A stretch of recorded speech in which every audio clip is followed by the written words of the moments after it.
primeira igreja presbiteriana em Petrolina, acolhendo vidas, adorando a Deus e anunciando às nações.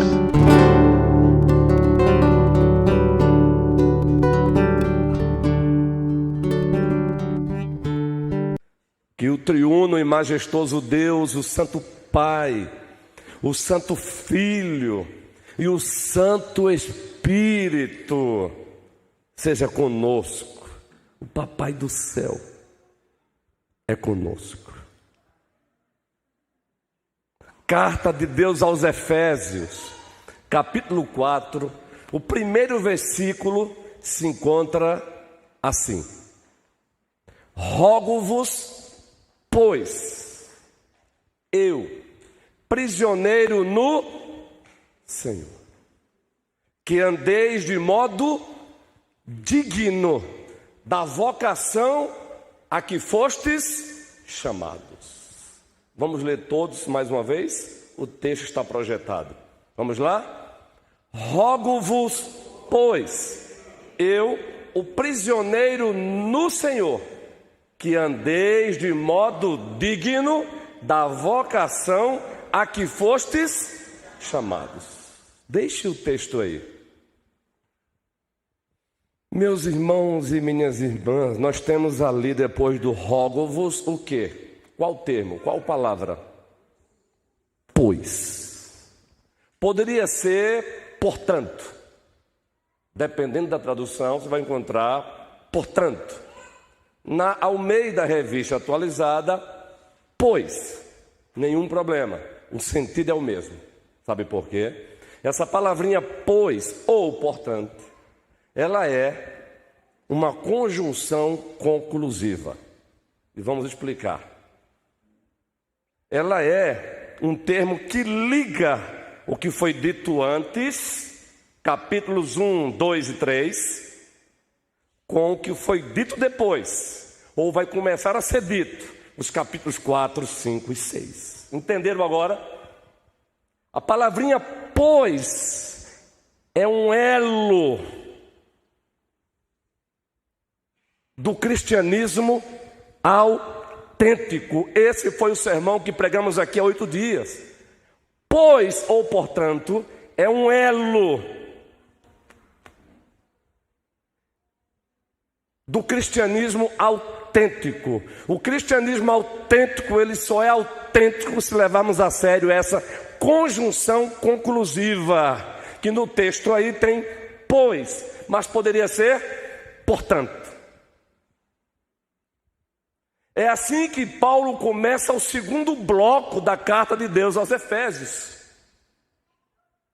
Ele começa o segundo bloco da carta de Deus aos Efésios com essa conjunção conclusiva, com esse elo que liga, Lúcia, o que foi dito antes, os capítulos 1, 2 e 3, com o que será dito agora, os capítulos 4, 5 e 6. Por isso o tema, pois, é o elo do cristianismo autêntico. E aí trabalhamos com os irmãos 3 pontos há 8 dias, vamos relembrá-los aqui.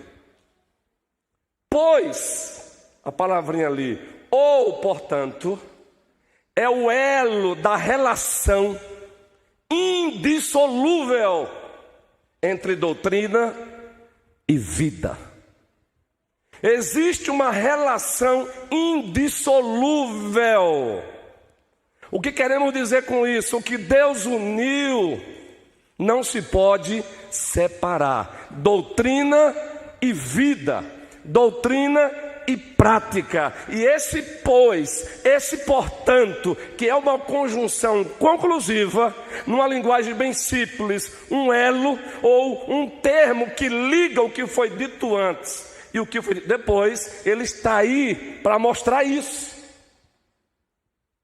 Tudo que foi dito, Daniel, no primeiro capítulo, no segundo capítulo, no terceiro capítulo, se não for praticado no que é dito no capítulo 4, 5 e 6, para Deus é ortodoxia morta. Para Deus é cristianismo farisaico. Porque se confessa com os lábios os capítulos 1, 2 e 3, mas não praticam no dia a dia os capítulos 4, 5 e 6.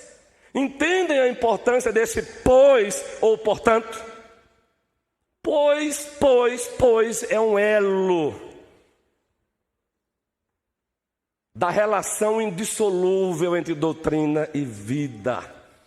Mateus 7 foi citado aqui. A árvore boa, necessariamente, ela produz frutos bons. Segundo pontinho da nossa pastoral, relembrando o sermão. Essa palavrinha pois, ou portanto, dependendo da sua tradução, é o elo, preste bem atenção, é o elo, é um termo que liga, é um elo da coerência, da combinação entre doutrina e vida. Tem que combinar, a vida que vivemos tem que combinar com a fé que confessamos, com a fé que professamos. Entenderam? Porque o que nós encontramos aqui e acolá em nós mesmos são certas descombinações. Alguns comportamentos nossos não combinam com a nossa fé, com a fé bíblica, cristã, histórica, ortodoxa, também apelidada de fé reformada. Não combina. E quando Paulo diz, rogo-vos, pois, ele está dizendo, o que eu disse só terá validade na vida de vocês, se vocês, doravante, fizerem o que eu vou dizer agora. Se vocês andarem de modo digno da vocação a que fostes chamados. Aí ele usa o princípio geral.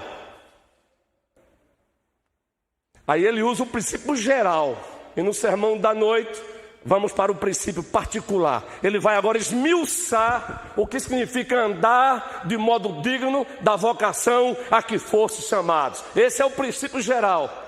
Mas em seguida, e vai ser o sermão da noite, ele vai para o particular. Ele vai agora esmiuçar, ele vai agora elucidar, ele vai triturar para nós.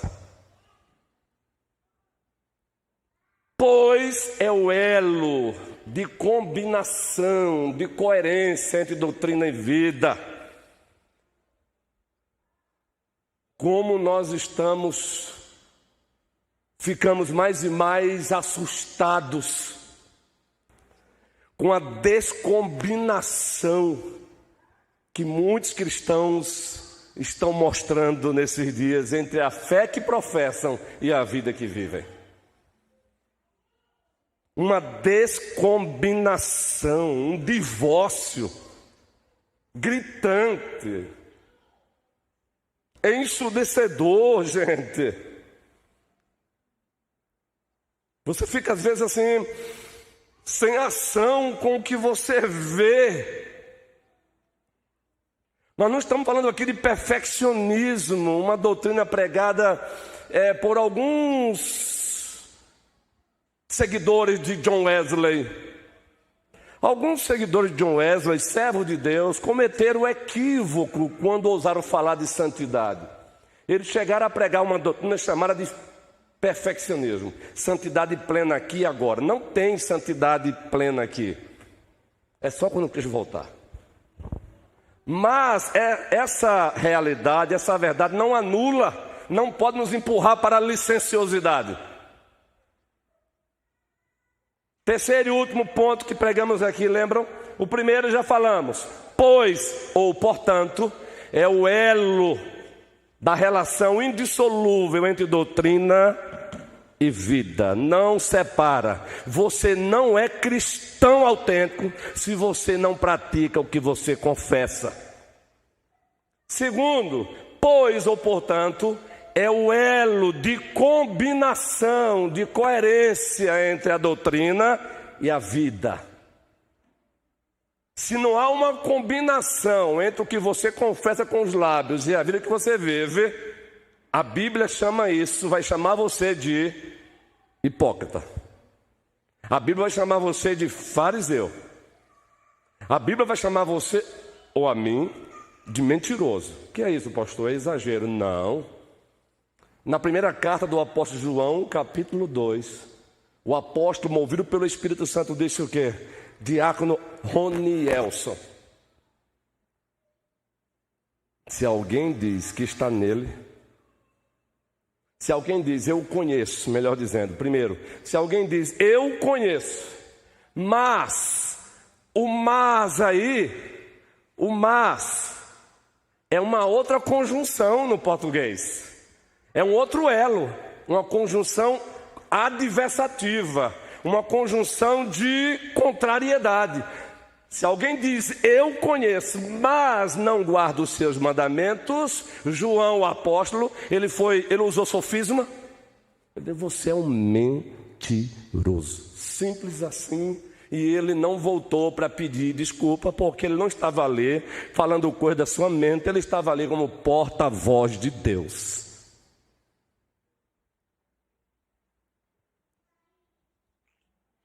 Como é que anda a nossa vida? Está existindo combinação entre a doutrina que professamos e a vida que vivemos? Em todas as dimensões da vida, em todas as esferas da vida, está havendo uma combinação. E terceiro e último lugar, sermão pregado aqui há 8 dias, o sermão de introdução do segundo bloco da carta de Deus aos Efésios, que é o bloco dos imperativos, o bloco da conduta cristã, o bloco da ética cristã, o bloco da ortopraxia, prática correta. Terceiro e último ponto, lembram? Eu vou até postar lá, eu vou fazer questão de que eu vou lá postar os pontozinhos do sermão para vocês relembrarem no nosso grupo, é importante.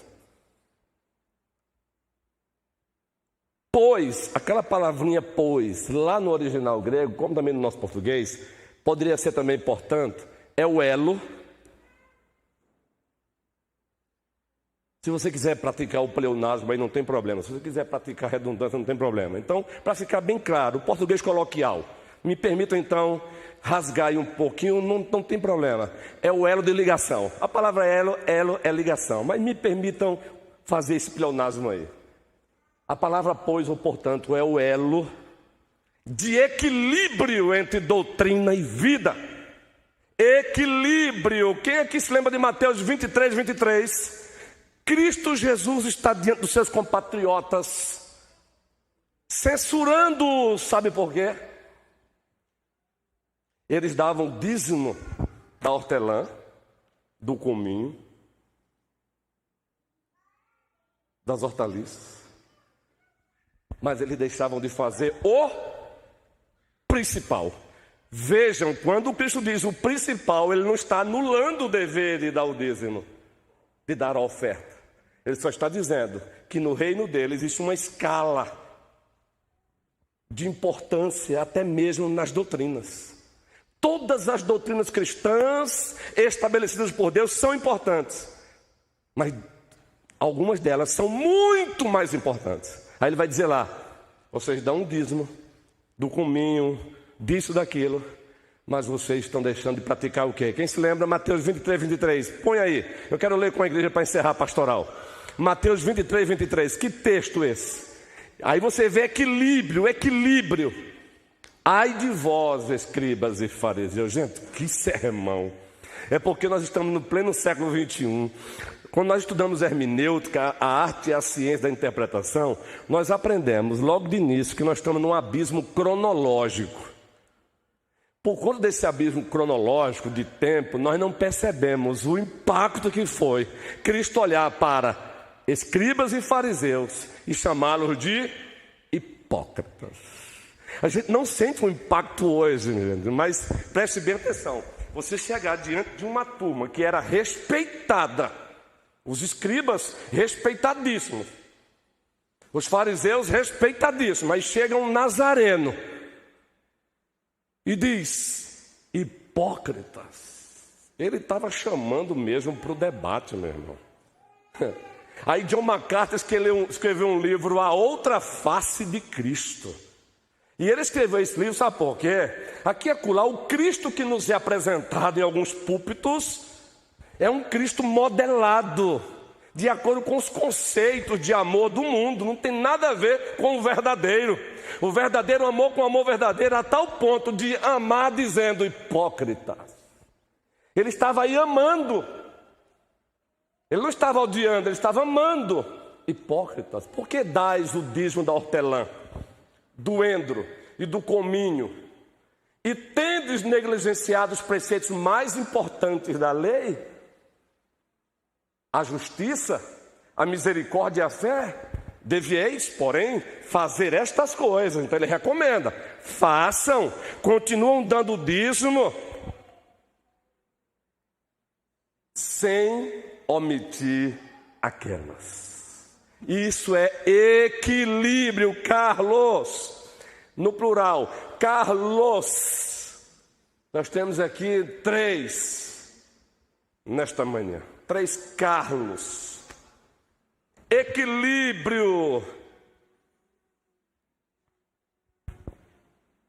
E aqui agora encontramos cristãos desequilibrados nessa área e igrejas também. Igrejas que no assunto, no quesito doutrina é top, mas ela é anêmica, permitam-me usar essa expressão da medicina, ela é anêmica quanto ao aspecto prática dessa mesma doutrina. Aí ela deixa de praticar a missão centrípeta. O que é a missão centrípeta? É a igreja atrair os de fora pelo bom testemunho.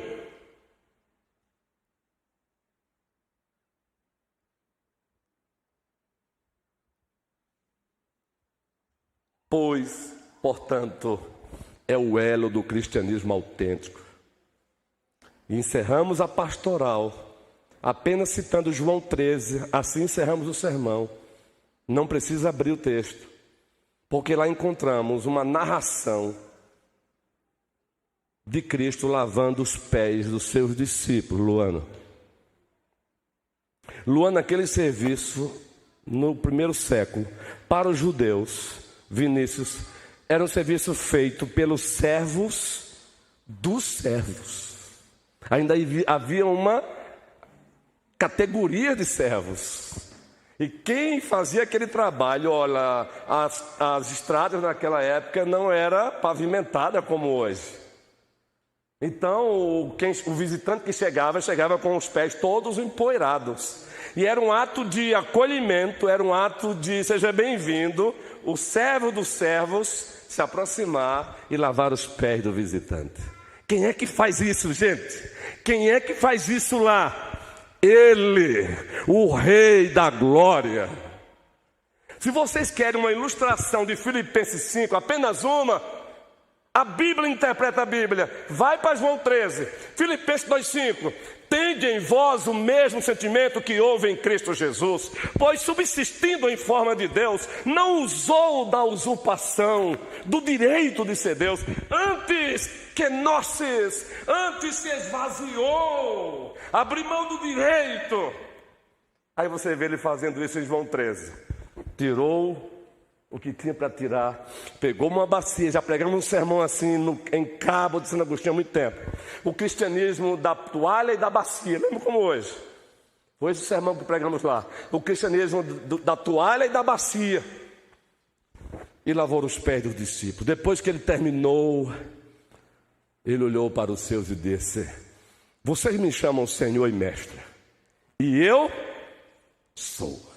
Lembra do eu sou? Lembra do eu sou lá de Êxodo? Moisés, Senhor, e quando eu for ter com o povo, o que eu vou dizer para o povo? O povo vai perguntar quem te enviou. Ele disse o quê? Fale para o povo que eu sou te enviou. É onde tem aí o tetagrama em hebraico, porque são 4 letras em hebraico para essa palavrinha. A pronúncia que temos hoje é uma tentativa de resgatar a pronúncia, porque o judeu começou a ter tanto zelo por esse nome que ele deixou de pronunciar e passaram a usar mais a palavra Adonai, que também é Senhor. Eu sou. Sendo eu Senhor e Mestre, eu fiz essas coisas. Aí ele conclui: vão, Vão lá e façam o mesmo. Que o Senhor nos ajude, meus irmãos. Quando eu prego um sermão desse, sem demagogia, a primeira pessoa a quem eu me dirijo sou eu mesmo, de coração. Deus é testemunha disso. Esse sermão aqui não é para humilhar você, não. Esse sermão aqui é para o nosso despertamento, é Deus nos convocando, é Deus nos chamando. Rogo-vos, pois, eu, prisioneiro no Senhor, que andeis de modo digno da vocação a que fostes chamados. Andem, andem.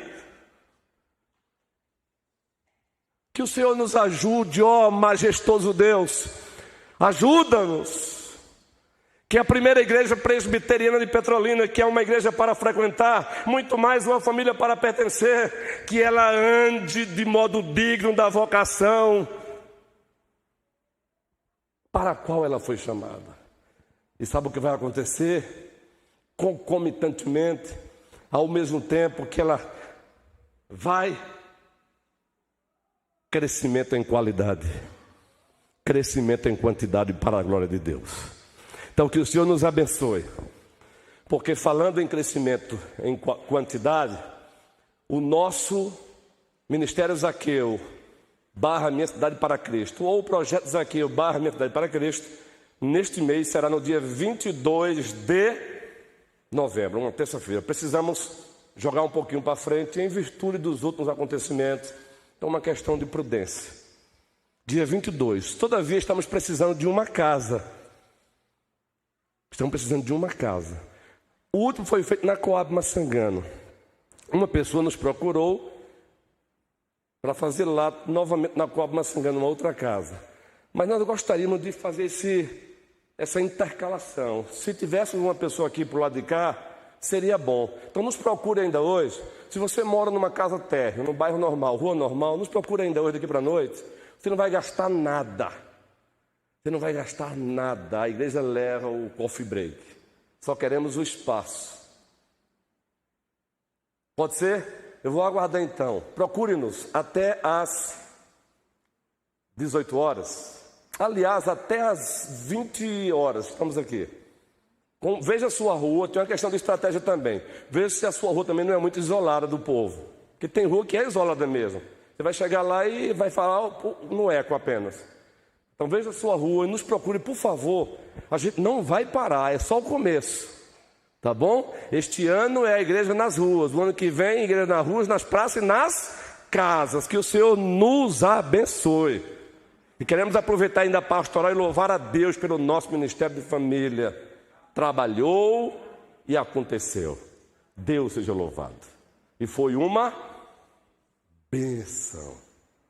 Quando nós convidamos um pastor para uma preleção dessa, mesmo com todas as informações que já temos e credibilidade que eles têm, porque temos ciência, ainda assim, muito especialmente o docente da igreja tem uma grande responsabilidade. E se o preletor não fizer jus ao que eu disse, mas graças a Deus, foi uma bênção. Deus seja louvado. De pé. Vamos agora dividir as classes.